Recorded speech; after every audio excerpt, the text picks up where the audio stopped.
오늘 서울 아침 기온이 영하 13.6도까지 떨어지는 등 올겨울 최강 한파가 찾아옵니다. 대설특보가 내려진 호남과 충청, 제주엔 내일까지 최고 30cm의 폭설이 또 오겠습니다. 전국이 대설과 강풍 영향권에 든 가운데 어젯밤 11시 기준 항공기 288편이 결항하고 여객선 47개 항로 58척이 통제됐습니다. 눈길 교통사고도 잇따랐습니다. 내년도 예산안 협상이 극적으로 타결돼 오늘 본회의에서 처리될 예정입니다. 핵심 쟁점이던 법인세 최고세율은 과표 구간별로 1%포인트씩 낮추고 금융투자소득 과세는 2년이 유예됩니다. 북한이 러시아의 우크라이나 전쟁을 돕고 있는 러시아 민간 용병 회사에 무기를 판매한 것으로 파악됐습니다. 백악관은 유엔 결의 위반이라며 안보리에 문제 제기하겠다고 밝혔습니다. 미국의 올 3분기 경제 성장률이 잠정치보다 0.3%포인트 높은 3.2%로 최종 집계됐습니다. 연준의 통화 긴축 우려가 되살아나면서 뉴욕 증시는 급락했습니다. 성남FC 후원금 의혹을 수사하는 검찰이 당시 성남시장이었던 민주당 이재명 대표에게 오는 28일 피의자 신분으로 출석해 조사받으라고 통보했습니다. 이 대표는 야당 탄압, 정적 제거에 힘을 쓸 때냐며 강하게 반발했습니다. 한 차례 영장이 기각됐던 이임재 전 서울 용산경찰서장과 112 상황실장에 대한 구속 전 피의자 신문이 오늘 오전에 열립니다. 국회 이태원 참사 국정조사특별위원회는 오늘 2차 현장 조사를 진행합니다. 정부가 오늘 실내 마스크 착용 의무 해제와 관련해 구체적인 조정안을 내놓습니다. 해제 시점을 못 박지는 않고 일정 기준을 충족하면 마스크 의무를 권고로 변경할 예정이지만 요양원과 병원 등에서는 착용 의무를 유지하기로 했습니다. 시청자 여러분 안녕하십니까? 12월 23일 금요일 굿모닝 YTN 2부 시작합니다. 오늘 아침 출근길 이번 한파가 절정에 달하면서 올겨울 들어 가장 춥습니다. 한파 속에 폭설이 쏟아지고 있는 서해안과 제주도에는 대설특보가 내려져 있는데요. 자세한 날씨 알아보겠습니다. 원희다 캐스터. 네, 광화문에 나와 있습니다. 네, 출근길 현재 서울 기온 몇 도까지 떨어졌습니까? 네, 오늘 아침 출근길 북극 한파가 절정에 달했습니다. 올겨울 들어 가장 추운 날씨가 찾아왔는데요. 현재 서울 기온은 영하 13.6도, 칼바람의 체감 온도는 영하 22도까지 곤두박질했습니다. 중무장을 하고 나왔지만 가리지 못한 얼굴은 꽁꽁 얼어붙는 느낌입니다. 오늘 나오실 때는 추위 대비에 만전을 기해 주시기 바랍니다. 현재 중부와 남부 곳곳에 한파특보가 내려져 있습니다. 전국 대부분 지역에서 올겨울 들어 가장 추운 날씨를 기록하고 있는데요. 현재 대관령 영하 19.3도, 철원 영하 16도, 서울 영하 13.6도까지 떨어졌습니다. 한낮에도 서울 영하 9도, 대전 영하 4도, 광주와 대구 영하 2도에 머물겠고 찬바람의 체감 온도는 영하 10도에서 15도 안팎을 보이며 무척 춥겠습니다. 한파 속 서해안과 제주도는 폭설이 비상입니다. 이 지역에는 대설특보가 내려진 가운데 내일 아침까지 눈이 강해졌다 약해지기를 반복할 것으로 보이는데요. 앞으로 호남 많은 곳에 20cm 이상, 제주 산간에도 최고 30cm의 눈폭탄이 더 쏟아지겠습니다. 이미 많은 눈이 내려 추가 눈 피해가 우려되는 상황입니다. 빙판길 사고 없도록 주의를 기울여 주시기 바랍니다. 주말인 내일 서해안과 제주도를 중심으로는 아침까지 눈이 이어지겠고요. 이후에는 전국이 대체로 맑은 날씨를 보이겠습니다. 따라서 성탄절인 일요일에는 화이트 크리스마스를 기대하긴 어렵겠습니다. 오늘 해안가와 산간을 중심으로는 강풍특보가 내려진 가운데 초속 20m 안팎의 돌풍이 불겠습니다. 오늘 그 밖의 지역에서도 바람이 강하게 불 것으로 보이니까요. 시설물 관리와 안전사고에 각별히 유의하시기 바랍니다. 지금까지 광화문에서 YTN 원희다입니다. 밤사이 전국 곳곳에도 대설특보가 내려진 가운데 눈길 교통사고가 잇따랐습니다. 고속도로를 달리던 화물차가 미끄러져 운전자가 다쳤고 탱크로리가 넘어지면서 화재로 이어지기도 했습니다. 신지원 기자의 보도입니다. 눈 덮인 도로 위, 화물차 한 대가 옆으로 쓰러져 있고 종이 상자들이 널려 있습니다. 어제 저녁 8시 10분쯤 전남 강진군 성전면 남해고속도로에서 7.5톤 화물차가 눈길에 미끄러졌습니다. 이 사고로 40대 화물차 운전자가 가벼운 타박상을 입어 병원 치료를 받았습니다. 시뻘건 불길이 도로를 뒤덮었습니다. 순천 완주고속도로 완주 방향 임실 나들목 인근에서 대형 탱크로리가 뒤집혀 화재로 이어졌습니다. 이 불로 운전자가 가볍게 다쳐 병원으로 옮겨졌습니다. 불은 2시간여 만에 꺼졌고 한때 양방향 도로가 전면 통제되면서 교통 혼잡이 빚어졌습니다. 임실 지역에 대설 경보가 내려진 만큼 경찰은 눈길에 차가 미끄러진 것으로 보고 정확한 사고 경위를 조사하고 있습니다. 밤사이 전라권과 충청권, 제주 일대에는 대설특보가 내려졌습니다. 폭설로 인한 동파 신고와 눈길 교통사고가 잇따른 가운데 기상청은 시설물 피해와 안전사고에 유의하라고 당부했습니다. YTN 신지원입니다. 전국이 대설과 강풍 영향권에 든 가운데 항공편이 무더기로 결항하고 여객선 수십 개 항로가 통제되는 등 불편이 이어지고 있습니다. 중앙재난안전대책본부는 어젯밤 11시 기준 항공기 288편이 결항하고 여객선 47개 항로 58척이 통제됐다고 밝혔습니다. 국도 23곳과 지방도 38곳이 통제되고 10개 공원 262개 탐방로 출입이 제한됐습니다.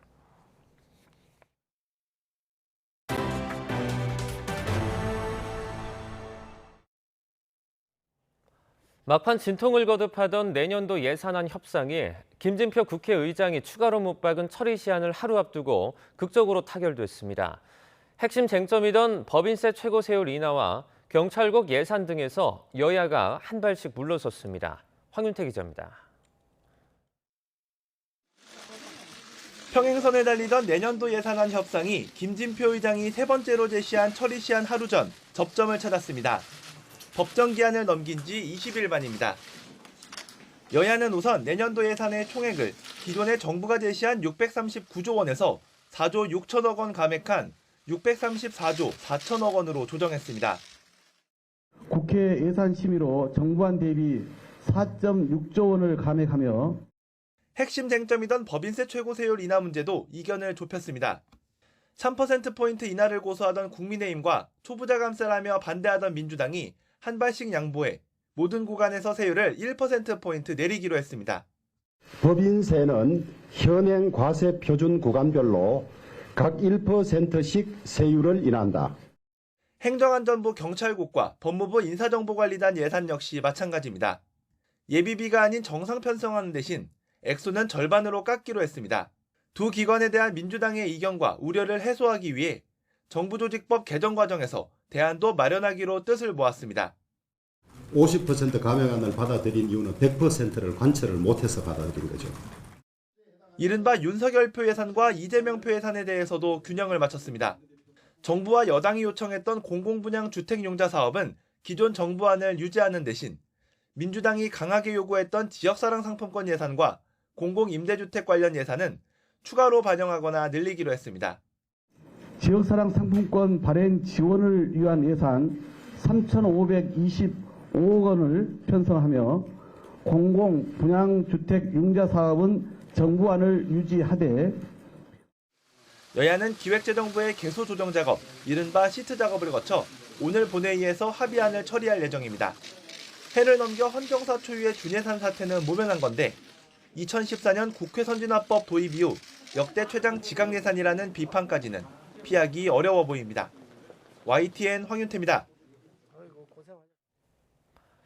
여야는 오는 28일 본회의를 한 차례 더 열어 화물차 안전운임제 등 내년부터 효력이 상실되는 일몰 법안의 연장 여부도 다루기로 합의했습니다. 뇌물수수 혐의로 구속영장이 청구된 노웅래 의원 체포동의안도 같은 날 표결에 붙여질 것으로 보입니다. 조성호 기자의 보도입니다. 올해를 열흘도 채 안 남긴 상황에서 여야는 내년부터 효력을 잃는 이른바 일몰 법안들도 처리하기로 했습니다. 해가 바뀌기 전인 오는 28일 한 차례 더 본회의를 열기로 한 겁니다. 2022년 12월 말로 일몰 조항이 있는 법률의 처리를 위해 12월 28일에 본회의를 개회한다. 효력을 연장할지 논의하자며 일단 본회의 날짜는 잡았지만 협상 과정에선 진통이 예상됩니다. 화물차 운전자의 적정 수입을 보장하는 안전운임제와 30인 미만 기업의 주 8시간 특별 연장근로 허용, 국고로 건강보험 재정 20%를 지원하는 조항 등을 놓고 여야의 입장차가 여전하기 때문입니다.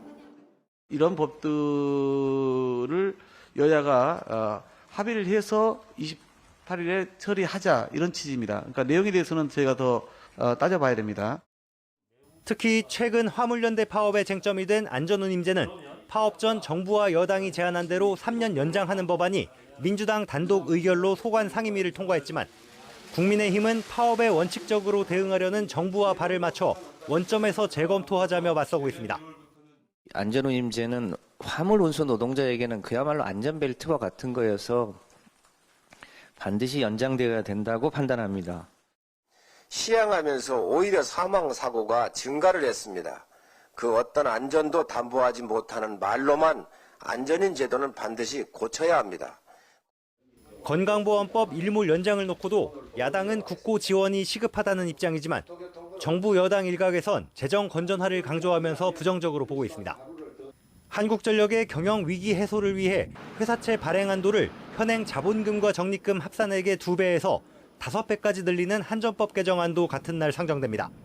여야 합의로 본회의에 올랐다가 민주당 의원들이 대거 반대나 기권표를 던지고 여당 의원 역시 상당수가 표결에 불참하면서 부결되자 부랴부랴 새로 발의된 법안입니다.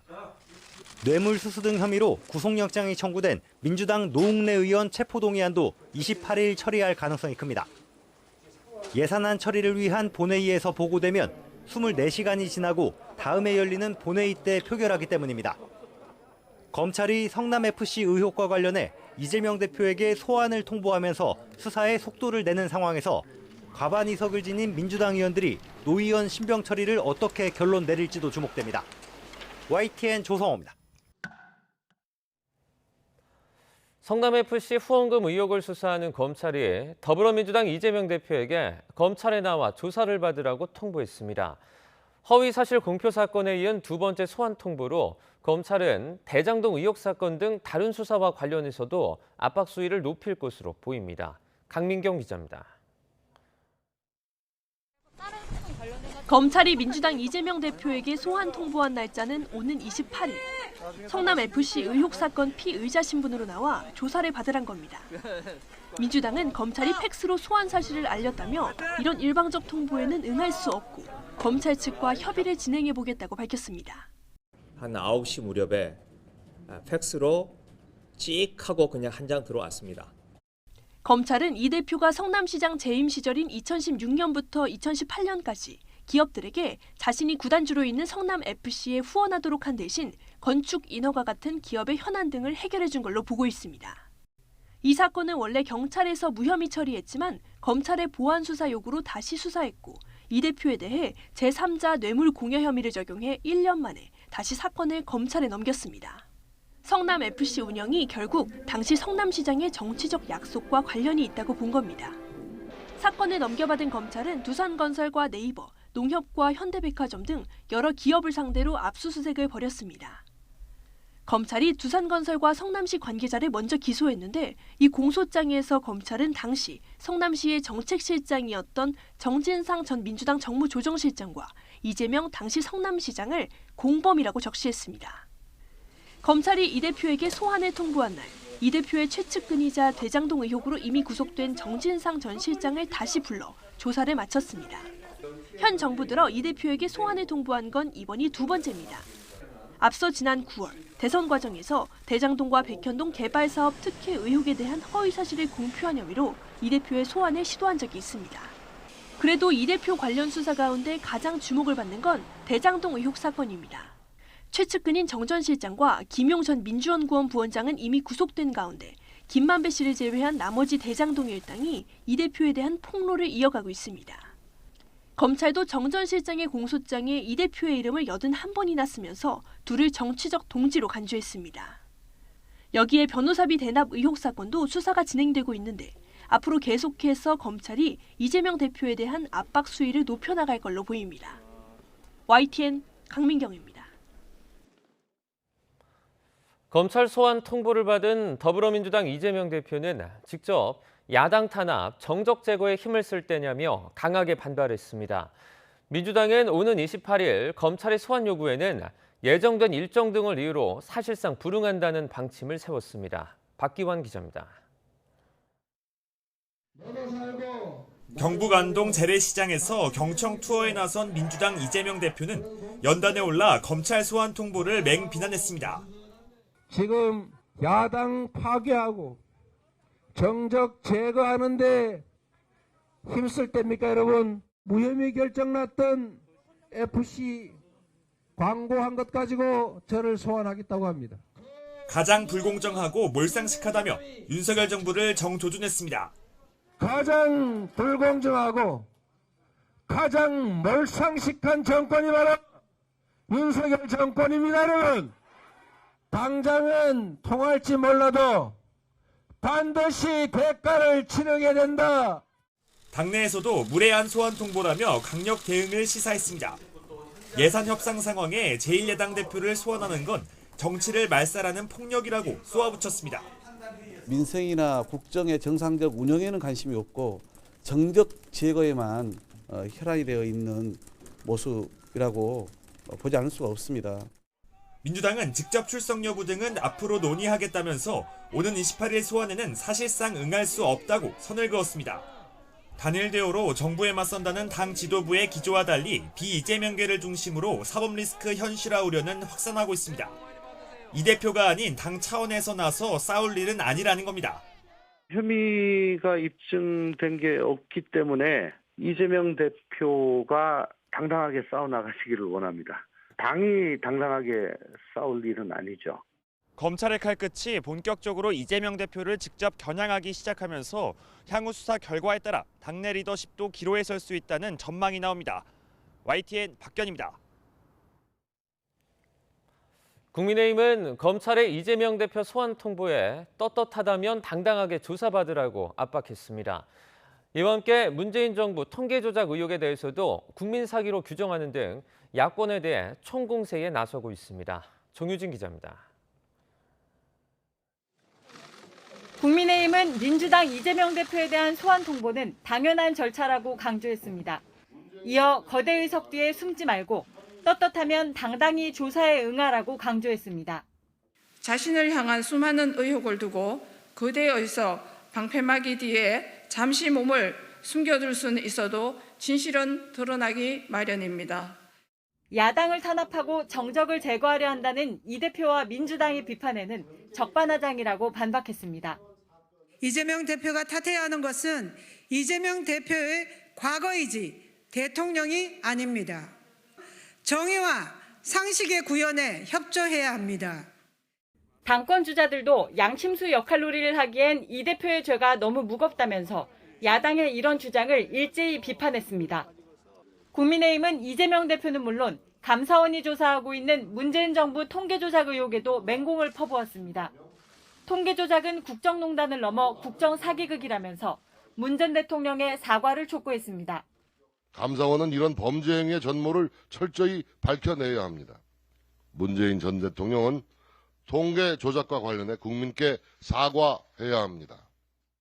검찰의 이재명 대표 소환 통보를 기점으로 국민의힘은 이재명 대표는 물론 문재인 정부를 겨냥한 쌍끌이 총공세에 나서는 모양새입니다. 여야 대치 전선은 더 가팔라질 것으로 보입니다. YTN 정유진입니다. 국민의힘이 당원 투표 100%로 새 대표를 뽑는 내용의 당원 개정안을 오늘 최종 확정합니다. 국민의힘은 오늘 전국위원회를 열어 현행 7대3인 당심과 민심 반영 비율을 당원 투표 100%로 바꾸고 과반 득표자가 없을 때 결선 투표를 거치는 내용의 당원 개정안을 의결합니다. 새 당원은 내년 3월 초 개최되는 차기 전당대회부터 적용됩니다. 이준석 전 국민의힘 대표가 어제 고려대에서 열린 초청 강연 뒤 기자들과 만나 차기 당대표 선거를 앞두고 나오는 김기현 의원과 장제원 의원의 협력설, 이른바 김장연대에 대해 새우 2마리가 모여도 절대 고래가 되지 않는다고 평가절하했습니다.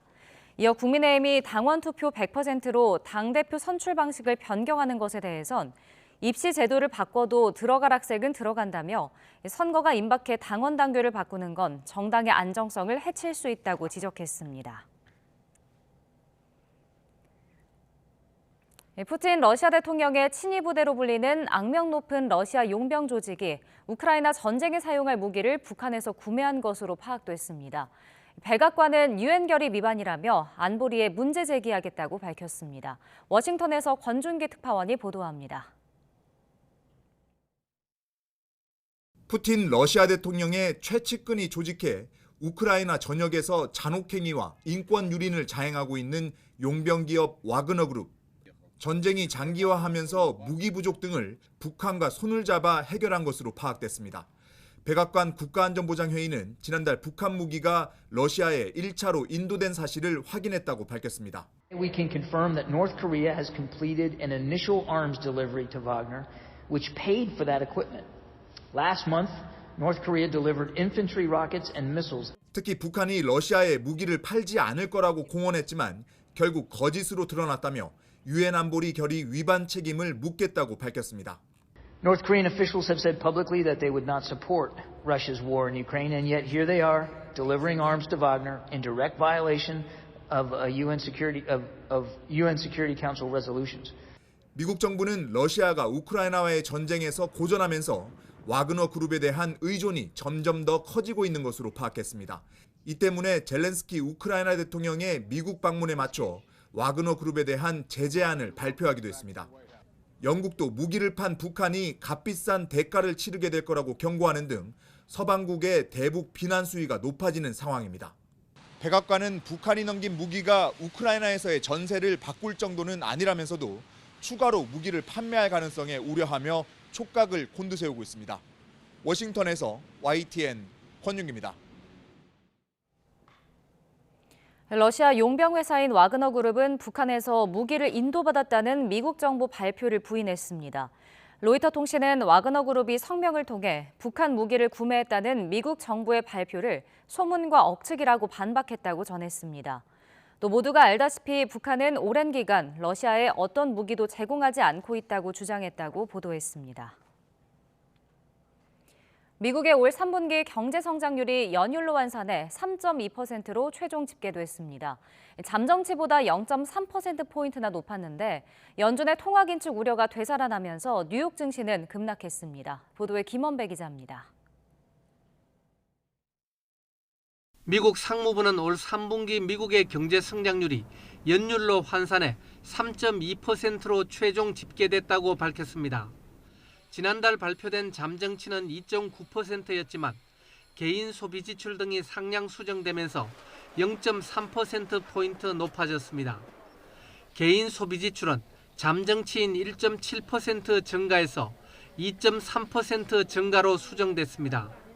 지난 2분기에는 2.0% 늘어나 미국의 소비가 여전히 탄탄하다는 점을 시사했습니다. 올해 1분기와 2분기 연속 마이너스 성장을 기록해 기술적 경기 침체에 빠졌던 미국 경제는 3분기 플러스 성장으로 전환했습니다. 3분기 성장률이 상향 수정되면서 연방준비제도가 내년에도 기준금리를 계속 인상할 것이란 우려로 뉴욕 증시는 급락했습니다. 특히 전기차 업체 테슬라의 주가가 폭락했습니다. 테슬라는 지난 21일부터 이달 말까지 전기차 세단인 모델 3와 스포츠 유틸리티 차인 모델 Y 신차를 인도하는 고객들에게 $7,500, 우리 돈 약 1,000만 원의 할인 혜택을 제공한다고 밝혔습니다. 이는 테슬라가 이달 초 발표한 $3,750의 할인에서 배가 늘어난 것입니다. 수년간 할인 판매를 하지 않은 일론 머스크 테슬라 최고 경영자가 이러한 혜택을 제공하는 것은 매우 이례적인 일입니다. 따라서 이번 할인은 테슬라가 수요 부진으로 고전하고 있음을 시사한다고 블룸버그 통신은 분석했습니다. YTN 김원배입니다.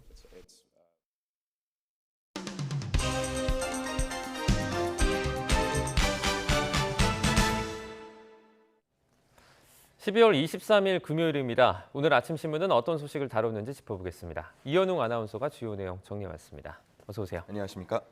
첫 번째 기사입니다. 네, 중앙일보 일면인데요. 요즘 한국 기업은 조용한 해고 중이다, 이런 내용의 제목의 기사가 실렸습니다. 고용이 악화하고 있다 이런 내용 같아요. 네, 맞습니다. 최근 잇따라 나오는 내년 경제 전망을 보면 예외 없이 다수가 어둡게 내다보고 있습니다. 네. 기업들도 이런 경기 침체와 실적 악화에 대비해야 하는 상황인데요. 과거에는 보통 위기 상황에서 인적 구조 조정을 하거나 명예퇴직을 받곤 했지만 지금은 그보다는 간접적인 방식, 즉 조용한 해고를 통해서 물밑에서 진행되는 경우가 많다고 합니다. 내부적으로 성과가 높지 않은 직원이나 창업이나 이직 의사가 있는 직원에게 희망퇴직을 유도하는 방식이 대표적이라고 하는데요. 현재 국내 대기업들을 중심으로 이러한 조용한 해고 바람이 불고 있다고 합니다. 이와 더불어서 내년 신규 채용의 문도 좁아질 것으로 보이는데요. 올해는 새 정부가 출범하면서 대기업들이 고용 확대를 약속했고 실제로 예년보다 큰 규모로 채용이 진행됐지만 내년까지 그 수를 유지하기는 어려울 거란 전망들이 우세합니다. 이렇게 점차 고용 위기 시대로 접어드는 모습인데 이에 대해서 전문가들은 경직된 노동시장의 유연성을 높여야 한다면서 정부가 취업 통계에 연연하지 말 것을 제언하기도 했고요. 또 반대로 위기 상황에서 일자리를 줄이면 경기가 회복됐을 때 숙련된 인력의 회복이 늦다면서 기업들이 보다 긴 호흡으로 인력을 관리해야 한다는 의견도 실려 있었습니다. 네, 다음 기사입니다. 여름과 겨울을 통틀어서 전력을 가장 많이 썼다라는 제목인데요. 오늘도 그렇고 최근에 한파가 상당히 심한데 관련이 있어 보여요. 네, 그렇습니다. 최근에 폭설과 한파가 이어진 영향으로 어제 최대 전력 수요가 여름철과 겨울철 통틀어 역대 최고치를 기록했다고 합니다. 네. 어제 오후 5시 기준 최대 전력 수요가 92,999메가와트였다고 하는데요. 이는 지난 7월 7일 여름철 최대 전력 수요였던 92,990메가와트보다 높은 수준이고요. 지난 겨울까지의 역대 최고치 9708메가와트도 웃도는 수치였습니다. 애초에 정부는 내년 1월 셋째 주 정도에 최대 수요가 정점을 찍을 것으로 예상했었는데요. 그보다 빨라졌습니다. 그렇다면 전력 수급에는 문제가 없을지 걱정되는데요. 정부는 문제가 없다는 입장을 밝혔습니다. 새로 가동한 신한울 1호기 등의 영향으로 예비 전력을 전년과 대비해서 여유 있게 확보해 두었기 때문이라고 했고요. 현재 수급은 안정적이라고 했습니다. 하지만 설비 이상 등의 문제가 발생할 수 있기 때문에 언제든지 돌발적인 변수에 대한 대비도 철저히 하고 있는 상황이라고 덧붙였습니다. 네, 다음 기사 보겠습니다. 사진을 보면 이제 왼쪽에 젤렌스키 우크라이나 대통령이 백악관을 찾은 모습입니다. 앞에는 바이든 대통령도 보이고요. 어떤 내용들이 오갔죠? 네, 중앙일보에 실린 기사를 보면 젤렌스키 대통령의 복장과 연설 태도 등을 주목하고 있었습니다. 네. 젤렌스키 대통령은 전날 최대 격전지 돈바스 지역을 찾았을 때와 똑같은 국방색 옷차림으로 미국을 찾았는데요. 지금 사진에도 나와 있습니다. 그리고 연설과 회담을 통해서 승리를 앞당기기 위해서는 미국의 지원이 필요하다며 호소하기도 했습니다. 진심을 전하기 위해서 통역을 쓰지 않고 영어로 20분 동안의 연설을 준비했다고 하는데요. 전직 코미디언 출신답게 유머를 섞어가면서 우크라이나의 상황을 공감할 수 있도록 준비해갔다고 합니다. 또 루스벨트 전 미국 대통령이 진주만 공습 다음 날 전쟁 선포를 의회에 요청하면서 한 연설을 인용하는 모습도 눈에 띄었습니다. 한편 이번 방문을 두고 BBC는 처칠 전 영국 총리가 전쟁 중 워싱턴을 방문했던 게 떠오른다면서 둘을 비교하기도 했고요. 이 기사에서는 젤렌스키 우크라이나 대통령이 10시간 정도 되는 긴박한 일정에도 솔직하고 부드러운 태도로 큰 인상을 남기고 왔다고 평가했습니다. 네, 다음 기사입니다. 지난 9월이었는데요. 한 국제인권단체가 이 중국이 반체제 인사를 탄압하기 위한 비밀 경찰을 전 세계에서 이렇게 운영을 하고 있다 이렇게 밝히기도 했습니다. 그중에 또 우리나라에도 한 곳이 이렇게 운영되고 있다라고 전해지기도 했는데요. 오늘 조선일보입니다. 비밀 경찰서로 의심이 되는 음식점에 대한 사진이 실렸어요. 네, 그렇습니다. 지금 보는 사진은 국내로 의심되는 건 아니고요. 해외의 네. 사례입니다. 네. 어제 외교부의 발표를 보면요. 중국의 비밀 경찰과 관련해서 사실관계 등이 파악되는 것이 우선이다. 따라서 지금으로서는 드릴 말씀이 없다라고 했습니다. 이 기사는 지난 9월 해당 의혹이 나온 이후 미국이나 일본, 독일 등 10개 나라 이상이 공식 조사에 착수했다고 했고요. 이미 네덜란드나 아일랜드, 체코는 사진에서 보는 것처럼 거점을 찾아내서 폐쇄 명령을 내렸는데 네. 이에 반해서 우리 정부의 대응은 미온적이라며 비판하는 기사를 실었습니다. 주재국의 승인 없이 외교 공관이 아닌 곳에서 영사 업무를 하는 건 여러 국제 규범이나 관행에 어긋나는데요. 따라서 서방국을 중심으로는 적극적으로 문제 제기를 하고 있습니다. 다만 우리 정부의 대처는 미온적이라고 비판했는데요. 이럴 경우 중국의 주권 침해 행위를 인정하는 꼴이 된다는 외교가의 우려도 함께 싣고 있었습니다. 기사에는 이미 서울 강남권에 있는 한 중식당이 중국의 비밀경찰 거점으로 유력하다는 내용도 있었는데요. 건물이나 메뉴 등 겉으로 봐서는 큰 차이가 없어 보이지만 의심스러운 부분이 있다고 합니다. 이 식당을 운영하는 법인은 최근 큰 손실을 몇 년 동안 내고 있는데 특히 코로나 방역이 겹치면서 그 피해가 더 커졌는데도 6년 이상 영업을 이어가고 있다고 했고요. 비밀경찰의 존재가 세계적으로 논란이 된 후에 돌연 실내 공사를 하겠다며 영업을 임시 중단하기로 했다고 합니다. 자, 그런 부분을 들고 서울의 중식당, 한 중식당을 지금 의심이 된다고 전하고 있었습니다. 네. 음식점으로 가장한 비밀경찰서, 영화 속에만 있는 내용인 줄 알았는데요. 추가적인 내용이 들어오는 대로 저희가 다시 한번 다뤄보겠습니다. 다음 기사입니다. 네, 메시 사진이 또 보입니다. 월드컵이 끝나도 이 메시 사진이 매일 이 신문에 등장을 하는 것 같습니다. 전 세계가 지금 메시 열풍이죠. 네, 그렇습니다. 메시가 우승을 한 이후 SNS에 올린 우승 소감글은 7천만 개가 넘는 좋아요를 받았는데요. SNS 역사상 가장 많은 숫자라고 합니다. 기네스북도 이를 공인하는 내용의 글을 올리기도 했습니다. 그리고 브라질도 자국 마라카낭 경기장에 있는 명예의 거리에 메시의 풋프린트를 남겨달라고 요청했다고 하는데요. 이곳에는 펠레나 호나우두, 에우제비오, 베켄바우어 등의 역사적인 축구 스타들의 발자국이 새겨져 있는데 과연 메시가 이 초청을 받아들일지도 주목된다고 했습니다. 한편 아르헨티나 내에서는 메시의 얼굴이 새겨진 지폐가 나올 거란 보도가 전해지고 있는데요. 이 보도에 따르면 앞면에는 메시의 얼굴이, 뒷면에는 아르헨티나 축구대표팀이 우승컵을 들어 올리면서 함께 기뻐하는 모습이 담긴 지폐 도안이 이미 준비된 상태라고 전하기도 했습니다. 메시의 등번호 10번을 반영해서 1,000페소짜리에 들어갈 거란 얘기가 나오고 있는데요. 아르헨티나에서 유통되는 지폐 가운데에는 가장 고액권이고요. 우리 돈으로 따지자면 약 7,300원 정도에 해당됩니다. 참고로 아르헨티나 지폐에는 동물 도안들이 들어가 있다가 2019년부터 위인을 담기 시작했는데요. 현재 1,000페소 지폐에는 남미 독립운동 지도자 호세 데 산 마르틴의 얼굴이 새겨져 있습니다. 지폐에 메시 도안을 넣는 건 현지 중앙은행 내부 인사들 사이에서 나온 장난부터 시작했다고 하는데요. 과연 정말 메시 지폐가 나올지 궁금하고요. 만약 나온다면 저도 한 장 갖고 싶습니다. 네, 알겠습니다. 오늘 굿모닝 브리핑 여기까지 듣겠습니다. 고맙습니다. 감사합니다.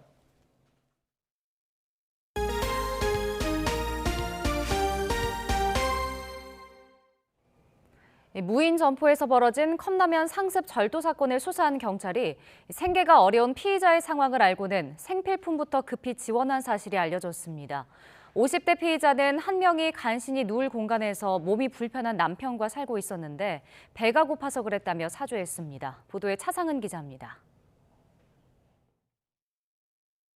무인 점포에 들어온 한 여성. 진열대에 있는 컵라면 2개를 집어 비닐봉지에 담더니 결제는 하지 않고 밖으로 나갑니다. 다음 날에도 그 다음 날에도 이 여성의 범행은 계속됐습니다. 한 번 왔다 가시고 두 번 왔다 가시고 이게 3번, 4번이 되니까 그다음부터 이제 저도 불안해서 CCTV를 계속 봤던 거고요. 근처에 사는 50대 여성 A씨를 범인으로 특정한 경찰은 본격적인 조사는 잠시 미뤘습니다. 대신 컵라면과 마스크 같은 생필품부터 먼저 사와서 A씨에게 건넸습니다. A씨의 주거 환경이 너무 열악해서입니다.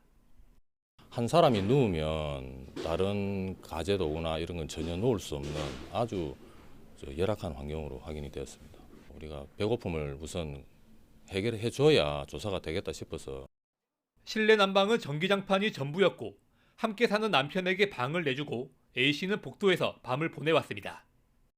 두 사람 모두 대화가 쉽지 않을 정도로 몸이 불편해 기초생활 지원에만 의지하던 중 끼니를 해결하기 위해 무인점포 물건에 손을 댄 것으로 파악됐습니다. A씨가 범행을 저지른 무인점포입니다. 이곳에 있던 컵라면과 과자 그리고 음료수를 주로 가져갔는데 배가 고파서 그랬다고 경찰에 진술했습니다. A씨가 16차례 훔친 컵라면 값 등을 모두 더하면 8만 원 정도. 이번 사례 같은 10만 원 이하의 생계형 절도는 매년 꾸준히 증가하는 추세입니다. 경찰은 복지를 담당하는 지자체에 연락해 사각지대에 놓인 이들을 다시 한번 살펴봐 달라고 당부했습니다. YTN 최상입니다. 높은 금리에 서민들의 부담이 커지고 있는 와중에 법정 최고금리를 오히려 높이는 정책이 검토되고 있습니다. 20%에 달하는 법정 상한 금리로도 대출을 받지 못해 불법 사금융에 내몰리는 저신용자들을 구제하기 위해서인데 넘어야 할 문턱이 만만치 않습니다. 김지선 기자가 보도합니다. 검색만 하면 누구나 쉽게 들어갈 수 있는 대출 중개 사이트. 게시판엔 15만 원 소액 대출부터 당일 대출을 급하게 구한다는 절박한 사정들이 수두룩합니다. 대부업체의 문턱을 넘으면 그나마 다행이지만 급한 불을 끄기 위해 사채업자가 원금의 2배 가까운 이자를 요구하며 내민 손을 덥석 잡게 되는 경우도 적지 않습니다. 금융당국이 법정 최고금리 인상을 검토하는 것도 이 때문입니다. 대부업법에 따르면 최고 27.9% 내에서 대통령령으로 정하도록 하고 있는데 정부는 지난해 7월 최고금리 상한을 20%까지 낮췄습니다. 문제는 금리가 오르면서 이미 20%에 가까운 높은 금리로 대출을 받던 취약계층이 제도권 금융시장에서 쫓겨나고 있다는 겁니다. 빚을 떼일 위험이 큰 만큼 신용이 낮은 이들에겐 대출할 때 이자를 더 높여야 하는데 법정 상한에 막혀 그럴 수 없으면 아예 대출을 중단하는 겁니다. 실제로 금융기관의 조달금리가 1%포인트 오르면 23만 명이, 2%포인트 오르면 69만 2천 명이 대출을 받을 수 없게 될 것으로 추정됩니다. 현재 유력하게 검토 중인 건 법정금리 상한을 시장금리와 연동하는 방안입니다. 주로 취약계층이 법정 최고금리에 근접한 수준의 금리로 대출 시장에 참여하고 또 이들 중 상당수가 다중채무자임을 고려할 때 법정 최고금리를 시장금리와 연동함으로써 금리 인상기에도 취약계층의 롤오버가 원활히 이루어질 수 있도록 해야 합니다. 다만 가뜩이나 고금리 시대에 법정 상한을 높이는 셈이어서 부담이 작지 않습니다. 또 금리 인하기엔 얼마나 신속하게 내려갈지도 의문입니다. 금리가 인하될 때라도 시장이 적극적으로 이 시장에 따라서 금리를 인하할 것이냐 이런 것에 대한 우려가 있고 아무래도 이제 고금리 시기에 금리를 더 올린다는 인상을 줄 수가 있기 때문에 정부 측의 부담으로 작용하고 있는 것 역시 사실이다라고 말씀드릴 수 있겠습니다. 정부는 내년 초까지 여러 가지 방안을 마련해 시행령 개정을 목표로 국회를 설득한다는 방침입니다. YTN 김지선입니다. 제2의 건강보험으로 불리는 실손보험 보험료가 내년에도 평균 8.9% 오르게 됐습니다. 과잉진료 문제 등이 해결되지 않으면서 보험사 적자가 이어지고 있기 때문인데 피해는 고스란히 선량한 가입자들이 떠안고 있습니다. 보도에 강희경 기자입니다. 60대 A씨는 최근 관절이 좋지 않아 정형외과를 찾았다가 가장 먼저 실손보험에 가입했느냐는 질문을 받았습니다. 실손보험 가입자와 미가입자에게 안내하는 치료법이 달랐기 때문입니다. 유튜브 광고로 접한 병원에 전화해 치료비를 물어봐도 실손보험 가입 여부만 확인할 뿐 제대로 된 답변은 좀처럼 듣기 어려웠습니다. 실손보험으로 받으실 수 있게끔 저희가 도와주겠다 이렇게 말을 하더라고요. 여러 사람한테 많은 돈을 지불하다 보면 실손보험료가 자꾸 올라가지 않습니까? 저도 이번 달에 약 40%가 올랐습니다. 이처럼 줄줄 새는 보험금은 실손보험의 고질적 문제로 꼽혀왔습니다. 자기 부담금이 적고 본인 보험료에 직접적인 영향을 주지 않다 보니 병원의 과잉진료나 환자의 의료 쇼핑 같은 도덕적 해이가 발생하기 쉽기 때문입니다. 이런 가운데 지난 2020년 기준 실손보험 가입자 10명 가운데 6명은 1년간 보험금을 단 한 번도 청구하지 않은 것으로 나타났습니다. 다수의 선량한 가입자 대신 소수의 가입자가 보험금을 독식하고 있는 구조인 셈입니다. 도수치료 그리고 조소체 인구수정책 등 상위 5개가 전체 비급여 보험금의 40%를 차지하고 있는 상황이고요. 여기에 병원마다 천차만별인 비급여 진료비 문제는 상황을 악화시키고 있습니다. 대표적으로 도수치료비는 병원에 따라 보험 청구 금액이 1,000원에서 170만 원까지 무려 1,700배나 차이 나는 것으로 나타났습니다. 이에 따라 보험사 손해율이 매년 100%를 넘어서고 적자도 쌓여가면서 보험료가 꾸준히 오르고 있는 겁니다. 일부 의료기관에서 이제 급여 항목이 확대되면서 축소된 그 수익을 보전을 하기 위해서 비급여 진료비를 높이거나 아니면 새로운 비급여를 이제 창출하는 이제 비급여 풍선 효과가 발생하기도 하였습니다. 자기 부담금을 최소화하는 등 처음부터 통제 장치를 만들어 놓지 않은 보험 상품 자체의 구조적 문제란 지적도 많습니다. 보험업계는 보험료가 적은 대신 쓰는 만큼 내는 구조인 4세대 실손보험으로 전환을 유도하고 있는데 반응은 뜨뜻미지근합니다. 또 정부 업계에서 여러 협의체와 TF를 만들어 논의하고 있지만 뚜렷한 성과가 아직 나오지 않고 있습니다. 문제는 명확하지만 해결책이 좀처럼 보이지 않는 답답한 상황 속에 선량한 가입자들의 피해만 커지고 있습니다. YTN 강희경입니다.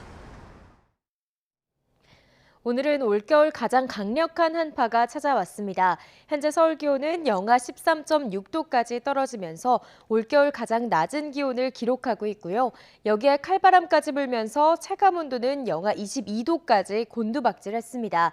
한낮에도 서울 기온이 영하 9도, 체감온도는 영하 16도에 머물면서 종일 무척 추울 것으로 보이니까요. 극심한 추위에 건강 잃지 않도록 그 어느 때보다도 보온에 각별히 신경 써주시기 바랍니다. 한편 추위 속에 서해안과 제주도는 눈이 이어지고 있습니다. 눈은 내일 아침까지 강했다 약해지기를 반복하겠는데요. 앞으로 호남 많은 곳은 20cm 이상, 제주 산간에는 최고 30cm의 그야말로 폭설이 쏟아지겠고요. 그 밖에 서해안에도 최고 15cm의 많은 눈이 더 내리겠습니다.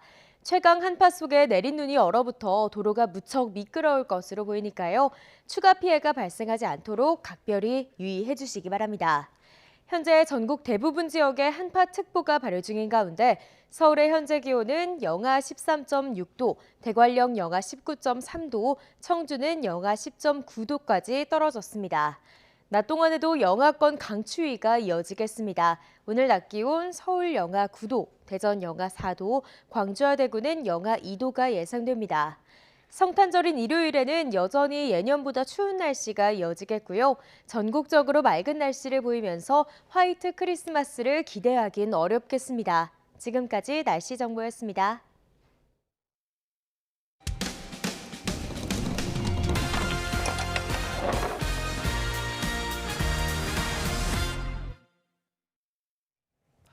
카페를 찾은 한 손님이 샌드위치 속에 자신의 머리카락을 몰래 넣은 뒤 되레 화를 내며 환불을 요구했다는 제보가 YTN에 들어왔습니다.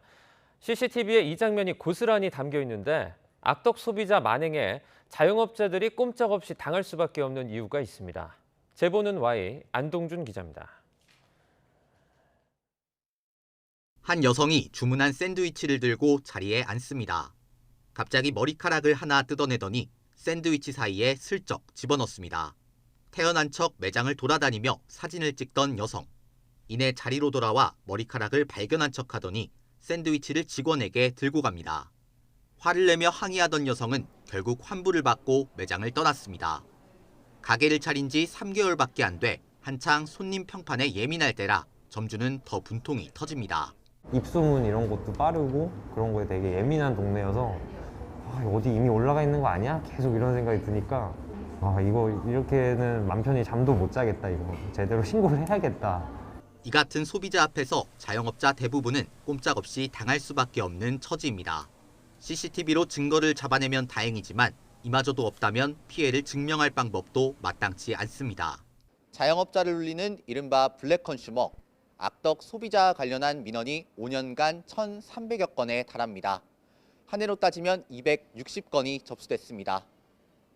리뷰 시스템이 활성화된 것도 한편으론 부담인데 동네 장사를 하는 영세 업장의 경우 리뷰 하나에 생업을 잃을 수도 있기 때문입니다. 지난해 새우튀김 갑질 사건에서도 거짓 리뷰에 속병을 앓던 자영업자가 뇌출혈로 쓰러져 숨지기도 했습니다.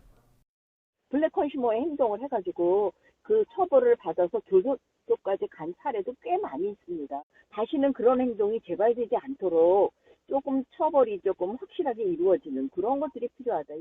소비자 보호 방안이 강화되는 만큼 이를 악용한 악덕 소비자에 대한 처벌 수위도 높아져야 한다는 지적이 나옵니다. YTN 안동준입니다. 한 장애인이 전문 업체에 차량 개조를 맡겼는데 막상 받아보니 휠체어가 들어가지 않는다는 제보가 들어왔습니다.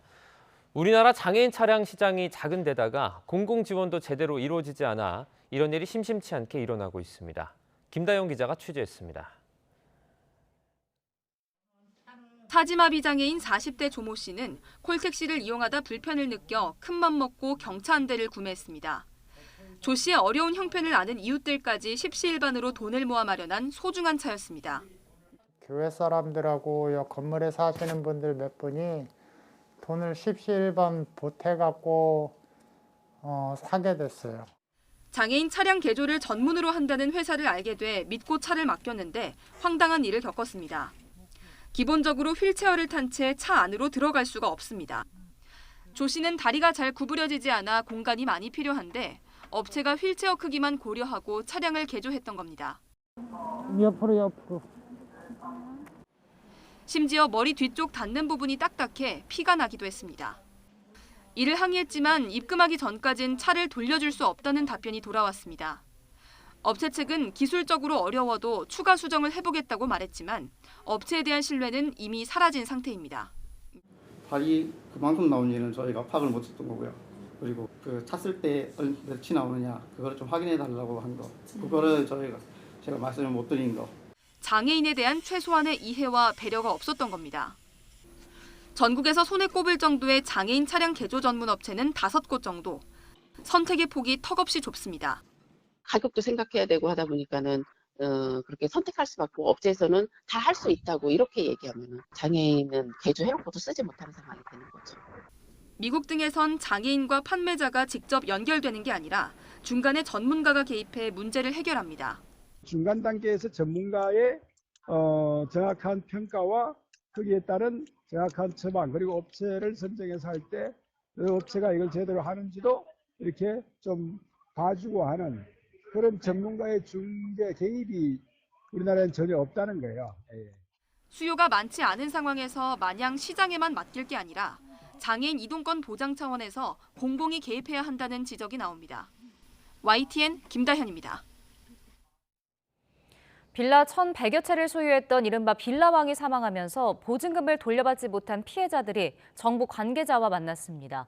정부는 보증금을 더 빨리 반환받을 수 있도록 하는 내용 등이 담긴 대책을 발표했는데 피해자들은 대응이 미흡했다며 불만을 제기했습니다. 보도에 최기성 기자입니다. 이른바 빌라왕 피해자들이 한자리에 모였습니다. 이번 설명회에 직접 참여한 피해 임차인은 80여 명, 온라인으로 함께한 인원은 300여 명입니다. 이들은 주택도시보증공사, 허그 등 정부의 대응을 한 목소리로 비판했습니다. 서울 서부관리센터에 전화해서 통화되신 분 계실까요? 아무도 안 됩니다. 저는 서울 서부관리센터에 하루에 전화를 80통을 넣고 있습니다. 매일도 하루에 10통을 넘게 넣고 있는데요. 단 한 번도 연락이 된 적이 없습니다. 임대사업자 김 씨가 10월에 사망했지만 최근에서야 이 소식을 알게 됐다는 피해 임차인도 있었습니다.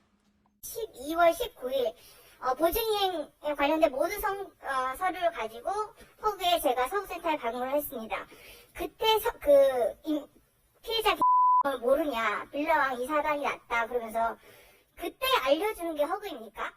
상속인이 소유권 이전 등기를 하지 않을 경우 임차인이 상속 배위 등기해야 하는데 이때 발생하는 비용 부담이 과도하다는 지적도 나왔습니다. 1인당 평균 550만 원 이상의 비용을 부담해야 하는 상황입니다. 임차인들이 전부요. 최대 부담되시는 분들은 1,000만 원까지 부담되시는 분들도 있고요. 전부 55억의 금액입니다. 국토교통부는 보증금 반환 기간을 앞당길 수 있도록 임차권 등기가 끝나기 전이라도 사전 심사를 먼저 진행하겠다고 설명했습니다. 보증금 지급 시기를 한두 달 앞당길 수 있게 되는 셈입니다. 정부나 관계기관 입장에서 이런 사기가 아예 발붙이지 못하도록 처음부터 제도를 잘 만들어야 하는데 안타깝게도 아직은 여러 허점들이 있는 게 사실입니다. 보증보험 미가입자를 대상으론 한 가구당 최대 1억 6천만 원을 연 1% 금리로 대출 지원하기로 했습니다. 임대사업자 김씨주택 세입자 가운데 보증보험에 가입한 사람은 600여 명으로 보증금이 2억 원 넘는 피해자는 195명입니다. 정부는 조만간 보험 미가입자를 불러 2차 설명회를 진행할 방침인데 허그는 해당 인원이 최대 600명에 달하는 것으로 추정하고 있습니다. YTN 최기성입니다. 앞서 한 차례 영장이 기각됐던 이임재 전 서울 용산경찰서장과 112 상황실장이 오늘 다시 구속 갈림길에 섭니다. 경찰청 특별수사본부는 최성범 서울 용산소방서장에 대해서도 구속영장을 신청하겠다는 의지를 드러냈습니다. 보도에 김철희 기자입니다. 오늘 오전 10시 반 이임재 전 용산경찰서장과 112 상황실장의 구속영장 실질 심사가 서울 서부지방법원에서 열립니다. 이미 한 차례 영장이 기각됐던 만큼 두 번째로 구속 갈림길에 서는 겁니다. 특히 이임재 전 서장의 경우 기존 업무상 과실치사상 혐의에다 허위 상황 보고서를 직접 검토하고 승인한 혐의도 이번에 추가됐습니다. 코로나19에 확진된 박희영 용산구청장의 영장 실질 심사는 다음 주 월요일에 열릴 예정입니다. 이런 가운데 경찰청 특별수사본부는 최성범 서울 용산소방서장의 혐의를 입증하는 데 주력하고 있습니다. 최성범 서장이 이태원 참사 당일 현장에 도착해 현장 지휘팀장에게서 지휘권을 받았다고 선언하기까진 40분이 걸렸습니다. 특수본 관계자는 최 서장이 그 사이 전화통화나 무전지휘를 전혀 하지 않았다며 그 결과 참사 규모가 커졌다고 해석했습니다. 특수본은 또 이태원 상황이 심각하다는 걸 인지하고도 규정에 맞게 적절한 대응 단계를 발령하지 않은 걸로 보고 있습니다. 대처가 이렇게 미흡하지 않았다면 좁은 골목에 끼어 옴짝달싹 못하게 된 인파를 더 빨리 구조할 수 있었을 거고 더 많은 목숨도 살릴 수 있었을 거라는 판단입니다. 용산구 보건소장의 참사 당일 동선 역시 특수본이 들여다보는 부분입니다. 보건소장은 참사 직후 현장으로 바로 향했다고 주장하고 있지만 먼저 보건소에 들렀다 현장으로 간 정황이 포착됐습니다. 특수본은 필요한 보강 수사를 마친 뒤 최성범 서장과 이태원 역장 등 다른 피의자들에 대해서도 구속영장을 신청할 방침입니다. YTN 김철입니다. 국회 이태원 참사 국정조사특별위원회가 오늘 2차 현장 조사를 진행합니다. 우상호 위원장을 비롯한 여야 국조특위위원들은 오늘 용산구청과 행정안전부를 찾아 참사 당시 대응 상황 등을 점검할 예정입니다. 위원들은 다음 주에는 총리실과 대통령실 국정상황실 등에서 두 차례에 걸쳐 기관 보고를 받을 계획입니다.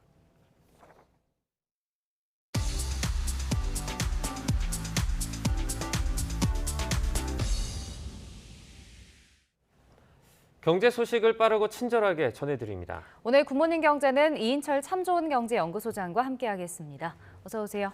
어서 오세요. 지금 한파와 폭설이 이어지면서 전력 사용량이 치솟고 있습니다. 네. 하루 중에 전력 사용이 가장 많은 순간에 이 전력 수요 최대 전력이라고 하는데 어제 사상 최대를 기록했다고 하는데요. 올 여름에 가장 무더운 날씨였는데 이때보다도 많다고요. 그렇습니다. 이 동지의 동장군이 한반도를 강타했습니다. 사실은 통상 겨울철보다는 여름철 냉방 수요가 오히려 전력 수요가 참 많은 때가 많은데 네. 올해 이제 7월 7일에 있었던 이 전력 수요 피크를 또 한 번 갈아치웠는데요. 정부에 따르면 어제 오후 5시 기준 전력 수요가 92,999메가와트입니다. 역대 최대 수요를 갈아치웠는데 이번 주 들어서 전력 수요가 최고 기록을 3번이나 경신하고 있습니다. 네. 이렇게 전력 수요가 늘다 보면 늘 전력 예비율이 좀 간당간당하거든요. 그러나 이제 아직은 아직은 이제 비교적 안정적이다라는 게 정부의 판단인데요. 예비 전력을 봤더니 11.8기가와트, 공급 예비율이 12.6%입니다. 통상 전력 예비율이 두 자릿수, 10기가와트, 10% 아래로 떨어지게 되면 이제 비상 상황에 돌입하게 되는데요. 아직은 그 상황까지 가지는 않았다. 근데 정부가 추산하기로는 아마 이제 동장군이 1월 셋째 주가 좀 피크가 되지 않겠느냐라고 이제 예측을 했는데 그 예측보다도 한 달가량 앞섰습니다. 정부는 당장은 이제 전력 수급에 문제가 없다라는 입장인데 지금 새로 가동을 시작한 신한울 1호기 그리고 공급을 전력을 좀 탄력적으로 운영하다 보니까 1년 전에 비해서는 전력 공급 능력이 더 확대됐다라고 이제 설명을 하고 있는데 문제는 지금처럼 이제 이 한파라는 게 돌발적으로 언제 어떻게 올지 모르기 때문에 또 만에 하나 설비 이상이 닥친다면 그러면 이제 비상사태가 나타날 수 있기 때문에 이에 대비를 하고 있습니다. 네. 근데 한전이 이제 발전사에서 돈 주고 사오는 것보다 이제 민간에 이제 판매하는 단가가 더 낮아서 그렇기 때문에 전기를 많이 쓸수록 좀 손해인데 정부가 일단 다음 주에 이제 인상을 결정하지 않나요? 그렇습니다. 3분기 기준 한국전력은 발전 자회사로부터 한 240원 정도의 전력을 킬로와트당 사와서 소비자들한테는 135원 정도에 팔고 있어요. 그러니까 네. 팔면 팔수록 적자인 구조입니다. 정부가 이제 한국전력과 한국가스공사의 누적 적자 미수금에 대해서 오는 2026년까지 해소하겠다는 겁니다. 이를 위해서 전기요금, 가스요금 단계적으로 인상이 좀 불가피한 상황인데요. 올해만 한전의 이 적자 예상이 한 30조 원이 넘을 것으로, 그리고 가스공사의 누적 미수금도 8조 8천억 원 정도로 추산이 되고 있는데, 이걸 그대로 반영하게 되면 내년에 전기요금 인상분이 킬로와트당 51원이 넘어갑니다. 네. 이게 올해 인상분 19원에 한 3배 가까이 되거든요. 그러니까 한꺼번에 요금을 올리면 조세장도 좀 클 뿐만이 아니라 부담이 크기 때문에 2026년까지 단계적으로 인상한다라는 거고, 또 한 축은 한전채 발행이에요. 한전법이 일단은 국회 개정안이 통과를 했기 때문에 그동안 발행 물량의 2배에서 최대 6배까지 늘릴 수 있도록 이제 법률 개정은 마쳤습니다. 그럼에도 불구하고 한전채 발행은 동전의 양면이거든요. 한전채는 단기적인 자금 수급을 좀 원활하게 할 수 있겠지만, 그러나 다른 회사채한테 선호도가 워낙 이제 우선시되다 보니까 다른 회사채에 악영향을 주고 있습니다. 그러다 보니까 정부는 올해도 사실은 한전채 발행 물량이 지난해 2배 수준으로 늘어났지만, 그러나 적어도 내년에는 올해 한전채 물량의 3분의 1 수준으로 이제 줄이겠다라는 건데, 어쨌든 정부가 이제 구체적인 전기가스 요금의 인상 폭과 시기는 다음 주 중 발표하겠다라고 하는데, 이미 추경호 경제부총리가 예고를 했어요. 한 방송사 인터뷰에서 그동안 에너지 가격이 너무 많이 올라서 내년에는 상당폭 요금 인상이 좀 불가피하다라고 얘기했거든요. 올해 인상분이 거의 한 킬로와트당 19원 정도인데, 이와 비슷하거나 이를 조금 더 넘는 인상률이 결정될 가능성도 있습니다. 네. 그리고 앞서 저희가 리포트로도 전했는데, 이 빌라왕 사건의 피해자들을 모아서 정부가 설명회를 열었습니다. 네. 보증금 반환 문제 가장 시급한데 정부 대책은 뭡니까? 그렇습니다. 정부는 이제 투트랙으로 지금 보고 있어요. 일단 정부가 집계해 보니까 1,139채를 보유한 빌라왕 사망 사건으로 인해서 실제로 세입자 가운데 허그에 전세보증보험을 가입하신 분들이 614명. 전체 54%고요. 네. 또 가입하지 않으신 분들이 거의 절반 가까이 됩니다. 525명, 46%가 전세금 반환보증보험에 가입을 하지 않아서 이 후자가 상당히 문제가 될 수 있거든요. 전체가 이제 경매에 넘어간다 하더라도 여기에는 지금 정부의 국세가 밀려 있어요. 국세가 이제 선순위이기 때문에 이분들은 절차가 끝나더라도 이제 온전히 보증금을 돌려받을 수 있을지 확답을 하기 좀 어려운 상황입니다. 네. 자, 그래서 일단은 지금 구상권 청구자인 김 씨, 이 임대인이 사망했기 때문에 지금 절차상 문제를 들어서 지금 차일피일 이제 미뤄지고 있는데, 어쨌든 전세금 반환 보증보험에 가입했다면 이 보증보험 반환을 최대한 앞당기겠다라는 게 이 정부의 입장이고요. 또 이 지금 전세금 반환 보증보험에 가입하지 않으신 분들, 이분들은 사실은 아마 확정일자만 받았을 거예요. 네. 확정일자를 받았다면 이분들이 만에 하나 다른 집으로 이사를 했다? 이러면 완전히 확정일자조차 무효가 됩니다. 네. 그러니까 임차권 등기가 나올 때까지는 그 집에 거주를 하셔야 되고요. 이분들을 위해서는 일단은 아마 이제 최대 연 1%의 저리로 최대 1억 6천만 원까지 저리로 대출 지원을 하겠다라는 건데, 이를 위해서 내년에 예산안도 지금 반영이 되어 있습니다.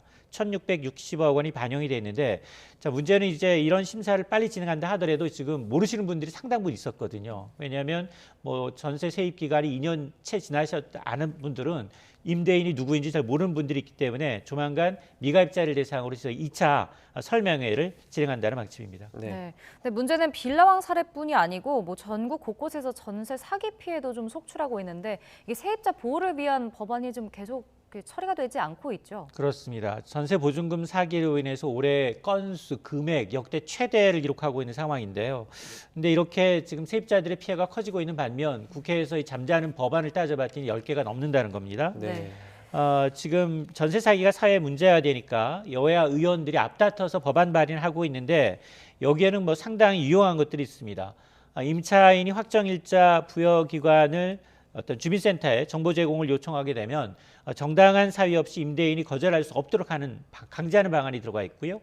또 전세보증금을 상습적으로 반환하지 않은 악성 임대인의 경우에는 아예 명단을 공개하는 법안, 또 공인중개사가 미납세금을 확인해서 임차인에게 통지하는 법안 등이 이제 대표적인데, 이런 법안들이 만에 하나 통과가 됐다면 상당수의 전세 사기를 막을 수 있거든요. 네. 자, 그럼에도 불구하고 지금 여야가 정쟁에 휘말려서 굉장히 이 차일피일 미루다 보니까 이런 피해가 커지고 있는 상황이어서 지금 국회와 정부가 책임을 방기했다라는 이제 비판을 받고 있는 상황이기 때문에 아마 이 관련 법안은 조속하게 좀 처리를 해야겠습니다. 네. 네. 또 금리가 고공행진을 거듭하면서 서민들의 부담도 커지고 있습니다. 금융당국이 법정 최고금리를 높인다는 그 안을 지금 검토하고 있다는데 왜 그렇습니까? 그렇습니다. 사실 이 법정 최고 이 이자율을 이제 낮추는 것만이 능사냐? 실제로 낮춰봤더니 오히려 저축은행이나 대부업체들이 오히려 이 신용도가 양호한 차주만을 선호해서 오히려 제2금융권, 4금융으로 좀 내몰리고 있다라는 지적이 나오고 있습니다. 네. 자, 그래서 지금 금리 인상계 이제 법정 최고 금리로 인해서 저신용 차주가 제도권 금융 밖으로 밀려나가는 이 부분에 대해서 오히려 내년 1월 법정 최고 금리를 조금 인상하는 법안을 이제 검토하겠다라는 겁니다. 네. 실제로 이제 이런 금융기관들이 조달 금리가 한 1%포인트만 오르더라도 이런 취약차주 한 23만여 명이 이 사금융으로 내쫓기고요. 또 2%포인트 금리가 오를 때 69만여 명이 대출을 받을 수 없는 것으로 지금 추산이 되고 있습니다. 근데 이 법정 최고 금리는 사실은 7.9%로 설정이 되고 있는데 계속 순차적으로 24%, 20%까지 낮아졌거든요. 네. 그래서 이 금융당국은 시행령 개정만을 통해서도 법정 최고 금리 27.9%까지 올릴 여력이 있습니다. 그래서 이 부분을 좀 들여다보겠다는 건데 문제는 아니 가뜩이나 지금 고금리 시대에 법정 상한을 내려놓은 걸 또 올린단 말이냐? 이런 이제 부담이 적지 않은 상황이어서 또 만에 하나 이제 지금 금리가 인상되는 시기지만 금리 인하하게 얼마나 신속하게 내릴지도 의문이기 때문에 아마 정부는 시장 연동형 금리 도입을 포함한 여러 가지 다양한 방안을 확정해서 다음 달 국회에 제출한다는 방침입니다. 네. 자, 올해 코스피 어땠는지도 좀 살펴보겠습니다. 올해 이제 국내 주식 시장이 주요 20개국 가운데 19위였는데 사실 뭐 전쟁 중인 러시아를 좀 제외한다면 우리가 19위니까 좀 최하위인 셈이잖아요. 그 이유가 맞습니다. 뭐였을까요? 동학개미 순환 시대인데요. 아마 국내 주식의 이 동학개미 개인 투자자들이 투자한 선호한 10개 종목의 수익률이 평균 20% 마이너스를 했거든요. 네. 서학개미는 더합니다. 자, 그런데 이 한국거래소가 지금 올해 좀 따져보니까 올 첫 거래일부터 시작해서 지난 20일 종가 기준 코스피는 거의 22%가 떨어졌습니다. 한 14년 만에 최악의 성적표를 받아들었는데 이걸 G20급 국가와 성적을 좀 비교해 봤더니 우리가 전쟁 중인 러시아가 40% 빠진 걸 제외하게 되면 사실상 최저라는 건데요. 뭐 이 상대적으로 미국의 다우지수는 10%, 일본의 니케이 지수는 9% 하락에 그쳤고 도시 봉쇄한 이제 중국 상하이 지수도 마이너스 19%입니다. 우리보다 더 나은 상황인데 가장 큰 이유는 바로 주력 산업인 반도체 업황의 부진 탓입니다. 네. SK 하이닉스와 삼성전자의 이제 코스피 비중이 한 22%에 달하는데 올해 주가가 25%, 40% 각각 빠졌기 때문에 그렇습니다. 네. 조금 전에 속보가 하나 들어왔는데요. 이거 하나 전해드리겠습니다. 네. 지금 새벽 6시 40분쯤에 서울 지하철 3호선에 독립문에서 무학지역 사이에서 화재 신고가 접수가 됐습니다. 연기로 인해서 현재 약수역에서 구파발역 사이에 열차 운행이 중단된 상태고요. 소방당국은 선로 쪽에서 일어난 불을 진압하는 중이라고 밝혔습니다. 네. 다시 한번 전해드리겠습니다. 서울 지하철 3호선 조금 전 6시 40분에 독립문에서 무학지역 사이에서 화재 신고가 좀 접수가 됐습니다. 현재 약수역에서 구파발역 사이 열차 운행이 중단된 상태고요. 현재 소방당국이 선로 쪽에 일어난 불을 진압하는 중이라고 밝혔는데 출근길 현재 또 혼잡이 우려됩니다. 자세한 내용은 잠시 후에 다시 전해드리겠습니다. 네. 날이 추운데 이렇게 또 화재까지 발생해서 출근길 좀 혼잡이 많이 예상이 될 것 같습니다. 네. 참고로 하시면 좋을 것 같고요. 계속해서 대담 이어나가면요. 지금 미국의 3분기 경제 성장률이 예상보다 조금 높은 3.2%로 집계가 됐습니다. 지금 이 때문에 뉴욕 증시가 하락을 했다고요? 그렇습니다. 이 지금 투자는 심리라고 하는데 사실은 경제 지표가 좋아지면 증시는 올라야 정상이거든요. 근데 이제 심리가 워낙 안 좋고 산타랠리가 실종됐기 때문에 오히려 경제 지표가 좋아지니까 연준이 긴축 강도를 좀 더 강하게 가져가는 게 아니냐 이런 우려가 지금 팽배합니다. 주요 지수 나스닥 지수는 2% 넘게 빠졌고요. 그리고 다우와 S&P 500 지수도 1% 넘는 하락률을 기록하고 있는데 가장 큰 건 이 GDP였습니다. 3분기 GDP 확정치가 발표가 됐어요. 연율 3.2%를 기록했는데 이게 잠정치 2.9%보다도 0.3%포인트는 더 상향 조정된 겁니다. 네. 자, 내역을 따져봤더니 개인 소비 지출이 견조하다. 2.3%나 증가를 해서 잠정치 1.7%, 2분기 2%보다도 더 증가폭이 커졌다는 겁니다. 금리를 아무리 많이 올라도 소비 심리가 줄지 않고 있다라는 거고요. 네. 또 하나가 주간 고용 지표입니다. 주간 고용 지표도 여전히 견조했는데 계절적 조정 기준으로 해서 한 2,000명 정도 실업급여 신청자 수가 늘어났는데 그럼에도 불구하고 전문가들의 전망치 22만 명보다 적은 21만 6천 명에 그쳐서 지금 노동시장 역시 견조하다. 자, 이런 것으로 미루어서 2월 첫째 주, 2월 1일 내년 첫 번째 FOMC 회의에서는 베이비 스텝과 빅 스텝 가능성 뭐 여전히 상존해 있지만 지금 보니까 페드워치를 보니까 베이비 스텝 가능성이 67%, 빅 스텝 가능성이 33%인데 일주일 전에 비해서 빅 스텝 가능성이 조금 또 상향 조정되고 있거든요. 자, 이런 것들이 아마 심리를 반영하는 것으로 보이고 유럽 증시도 일제히 떨어졌습니다. 실적과 경기 우려로 영국, 독일, 프랑스 증시가 1% 내외로 하락했습니다. 네, 알겠습니다. 오늘 굿모닝 경제는 여기까지 듣겠습니다. 이인철 참 좋은 경제연구소장과 함께했습니다. 고맙습니다.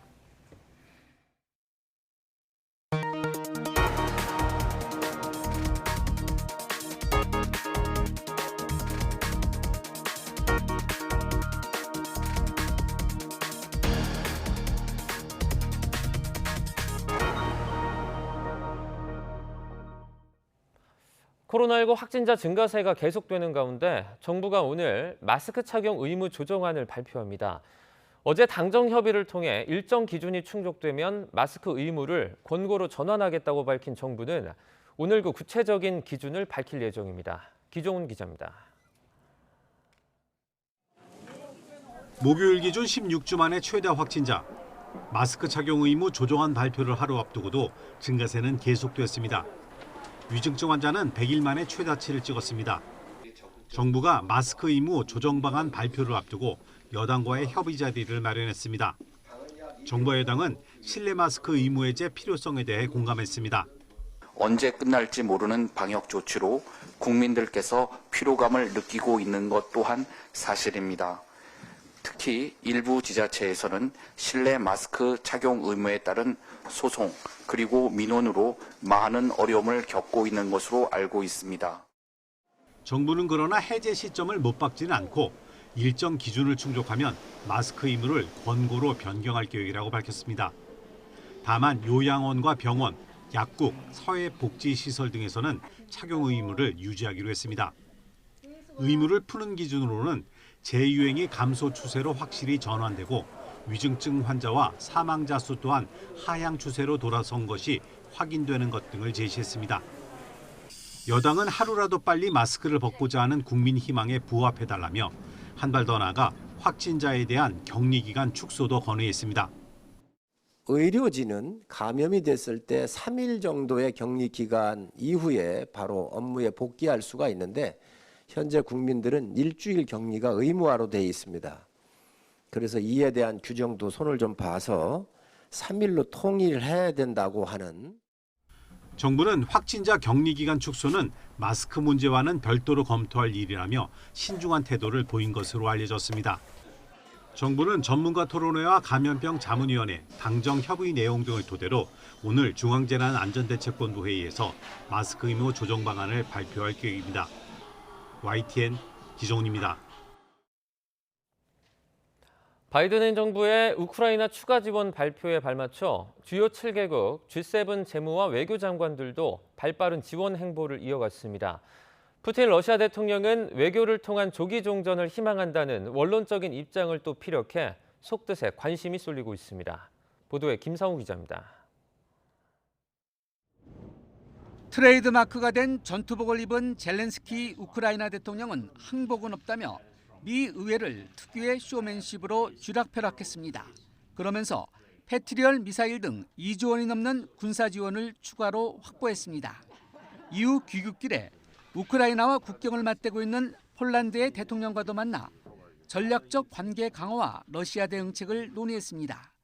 폴란드는 미국에 이어 우크라이나에 두 번째로 많은 무기를 지원했고 우크라이나 피난민이 폴란드에 150만 명이나 머물고 있습니다.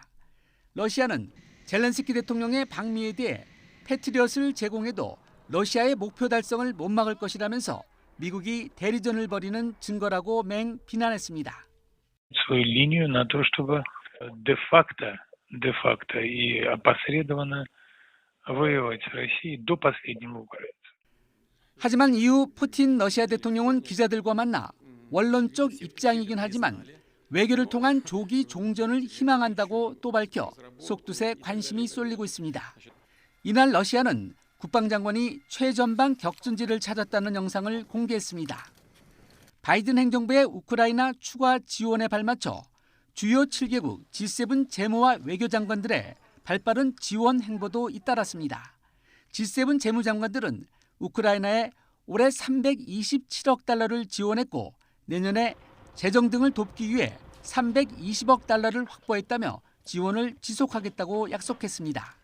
G7 외무장관들도 오랜 전쟁과 더불어 매서운 추위와 싸우는 우크라이나에 지원을 계속 강화하겠다고 발표했습니다. Wir als G7 haben deswegen heute noch einmal ganz klar gesagt, wir werden in unserer Unterstützung für die Ukraine nicht nachlassen, nicht über die Festtage und nicht im neuen Jahr. 하지만 미국 차기 의회에선 하원 다수당이 되는 공화당에선 우크라이나 계속 지원을 놓고 지원금이 제대로 사용되는지 조사가 필요하다는 등 의견이 분분한 상태입니다. YTN 김상호입니다. 우크라이나 젤렌스키 대통령이 다녀간 직후 미국은 우크라이나 항만을 봉쇄하는 데 기여한 러시아 방산업체 10곳을 제재했습니다. 미 국무부는 러시아 방위산업과 해양경제 부문에서 활동하는 기업 10곳을 제재 대상으로 지정했다고 발표했습니다. 제재 명단에는 러시아 해군에 배터리와 정밀 항법장치 등을 공급한 기업들이 포함됐으며 러시아의 가장 오래되고 규모가 큰 해양학 분야 연구소인 시르쇼프 연구소도 이름을 올렸습니다. 오늘 새벽 6시 40분쯤 서울 지하철 3호선 독립문역과 무학지역 사이에서 화재 신고가 접수됐습니다. 이보다 앞서 6시 20분쯤부터 연기로 인해 약수역에서 구파발역 사이 양방향 열차 운행이 중단됐습니다. 소방당국은 선로 쪽에서 일어난 불을 진압하는 중이라고 밝혔습니다. 화재 원인이나 인명피해 여부는 아직 확인되지 않았습니다. 서울교통공사는 해당 구간을 이용하는 시민은 다른 교통수단을 이용해달라고 당부했습니다. 북한의 해킹 활동이 계속되면서 이에 대한 우려가 계속 제기돼 왔는데요. 국정원이 최근 민간업체와 함께 국가사이버안보협력센터를 구축하고 이를 언론에 공개했습니다. 앞으로 어떤 활동을 하게 되는지 최두희 기자가 전해드립니다. 이태원 참사에 관한 국민들의 관심을 미끼로 악용하거나 암호화폐 거래 사이트를 복제한 가짜 사이트로 피해자를 유인해 악성 코드를 퍼뜨립니다. 모두 올 한 해 적발된 북한 해킹 조직의 사이버 공격 가운데 일부입니다. 실제 북한 해킹 조직이 훔친 가상 자산 규모는 올 한 해에만 8천억 원 수준으로 추산되는데 특히 우리나라를 대상으로 한 사이버 공격의 경우 국적별로도 북한 연계 조직의 공격 시도가 압도적입니다. 이들은 규제 사각지대에 있는 탈중앙화 금융 서비스 공격에 집중하는 모습을 보인다는 게 국정원의 분석입니다. 내년에도 첨단 기술 등을 빼돌리기 위한 북한의 사이버 공격은 더 거세질 것으로 내다봤습니다. 특히 러시아의 우크라이나 침공 초기 젤렌스키 우크라이나 대통령의 가짜 항복 동영상처럼 딥페이크를 활용한 허위 영상을 유포할 가능성도 있다고 지적했습니다. 이에 대응하기 위해 국정원이 최근 사이버 안보 협력센터를 구축했는데 정부기관 9곳과 민간 IT 보안기업 5곳도 참여했습니다. 사이버 보안 분야는 협력이 굉장히 중요한 곳입니다. 그래서 민관 차원의 정보 공유를 진행을 할 예정이고요. 국가정보원에서 제공하는 많은 정보를 통해 가지고 사이버 안보 협력에 기여를 하고자 합니다. 국가기관에 도입되는 IT 제품을 시험하기 위해서는 좋은 시험 환경이 필요한데요.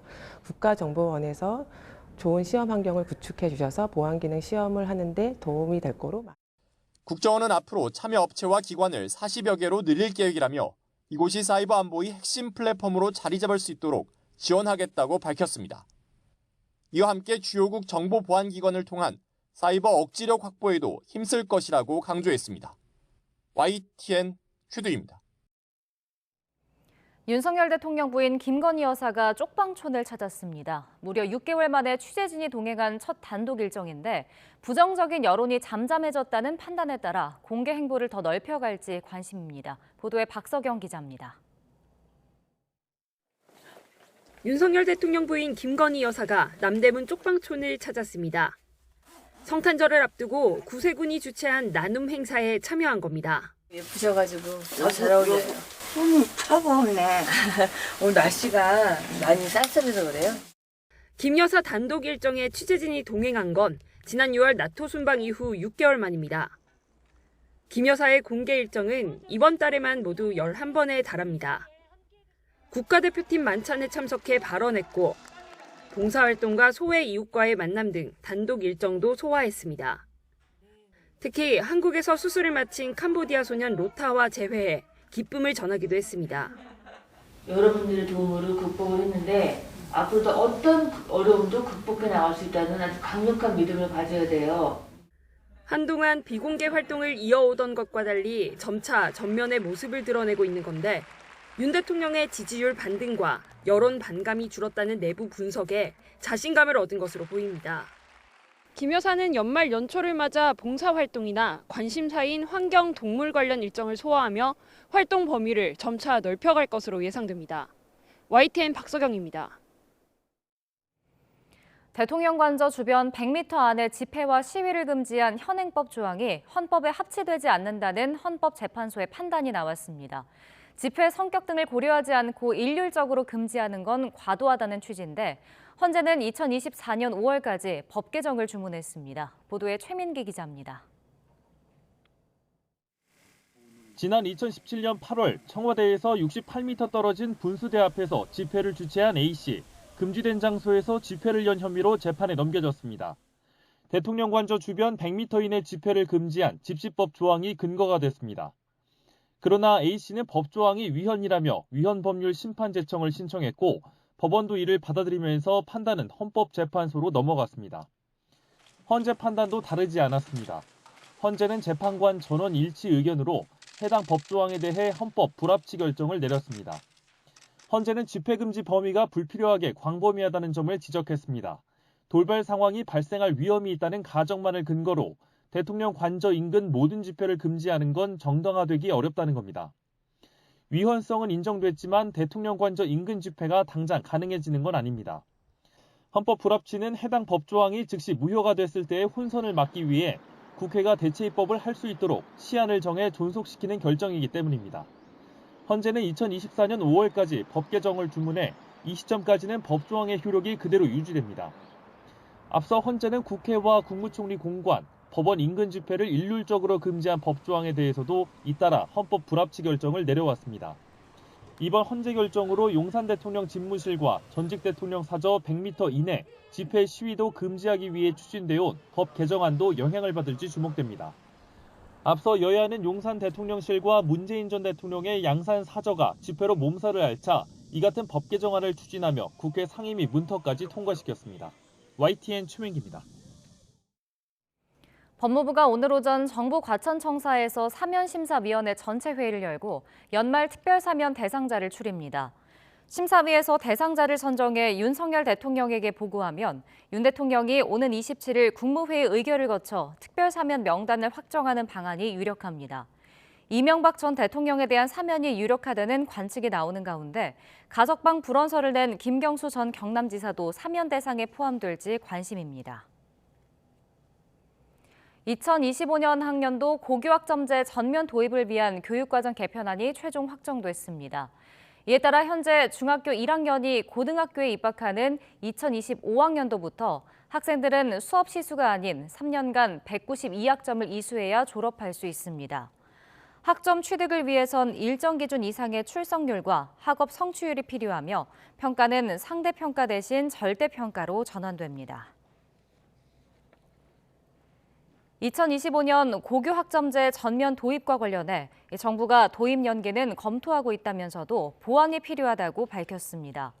장상윤 교육부 차관은 2022 개정 교육과정 확정안 발표 기자회견에서 고교 학점제 도입 관련 TF를 만들어 보완 방안을 논의하고 있지만 아직 방안은 나오지 않았다며 이같이 밝혔습니다.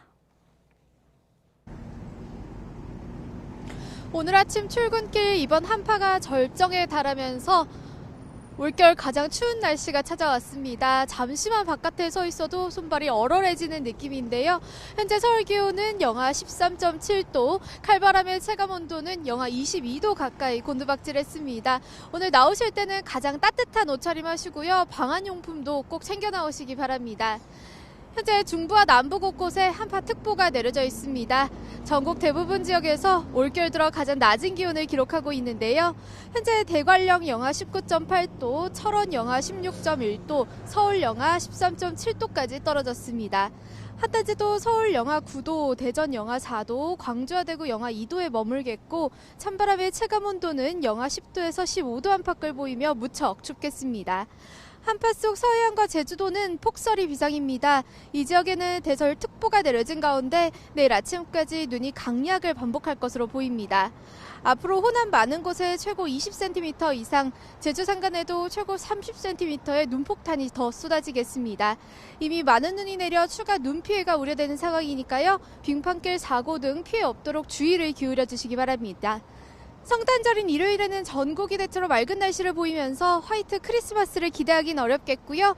예년보다 추운 날씨도 계속될 전망입니다. 오늘 해안가와 산간을 중심으로는 강풍특보가 내려진 가운데 초속 20m 안팎의 돌풍이 몰아치겠습니다. 오늘 그 밖의 지역에서도 바람이 강하게 불 것으로 보이니까요. 시설물 관리와 안전사고에 각별히 유의하시기 바랍니다. 지금까지 광화문에서 YTN 원희다입니다. 금요일 아침 굿모닝 YTN은 여기까지입니다. 잠시 후 뉴스라이더가 방송됩니다. 시청해주신 여러분 고맙습니다.